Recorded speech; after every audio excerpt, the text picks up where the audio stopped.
So, Last Call at the Old Southwest came about as a result of me reading this article about the death of the gay bar scene and gay bar culture. And I thought about what the gay bar meant to me and how instrumental it was to my coming out and realizing who I was, not just as a gay person and as a drag queen, but a member of a marginalized group and this community. It's where I learned about safer sex, it's where I learned to get registered to vote, it's where I learned about everything that was happening at the local, state, and federal level.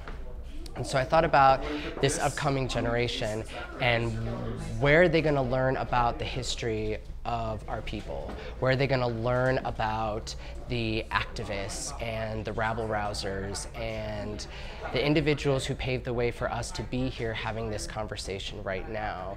An entire history lost because usually history is passed down from generation to generation, but my parents weren't queer. They didn't teach me what it meant to be queer. I learned what it meant to be queer by going to the bars. And now with bookstores and movie houses, bathhouses, and gay bars all closing, where is that history? Where is that community shared space? And what do we lose when a marginalized group doesn't have a safe place to congregate and be with others that identify with them? So I'm Good Luck Macbeth's 2015 playwright in residence. I had never written a play before in my entire life, and I came off of the heels of my one-woman show, Miss Ginger Divine Undressed, and I was like, a play? It's like hard to write a play. And then I started writing, and it was really hard. So I have infinite compassion and empathy for anybody who tries to write a body of work that has different voices and different characters and trying to tell this story. So I had so much help. I had so many individuals who read the script and who helped me along on this path because I was so new. I felt like I had this story that I wanted to say and I didn't know how to articulate it properly, especially in a stage play format.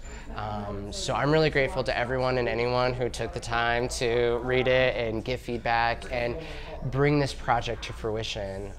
It's a big cast, it's a big technical team, and I really wanted to tell this truly authentic story. And it moves from the late 70s all the way to present time, and obviously part of that I wasn't alive, and when I was young. I was a young gaby, so really being able to tell something that was truly reminiscent of the times was really important to me. I interviewed a lot of people to figure out what their first gay bar experiences were like and what they felt in the late 70s, 80s, even going into the early 90s, what it was like to be a queer person during that time. Their friends, their family, their stories, their heartaches, their rises, their falls. I wanted everything captured in this piece. And I really feel like this work comes at a really interesting time in our society. The Supreme Court just passed and legalized same-sex marriage federally across all 50 states.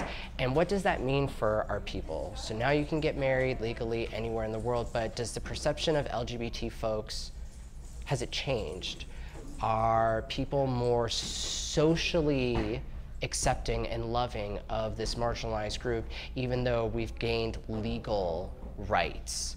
And that's an interesting topic I wanted to explore in the play, is does legal recognition equate to social acceptance?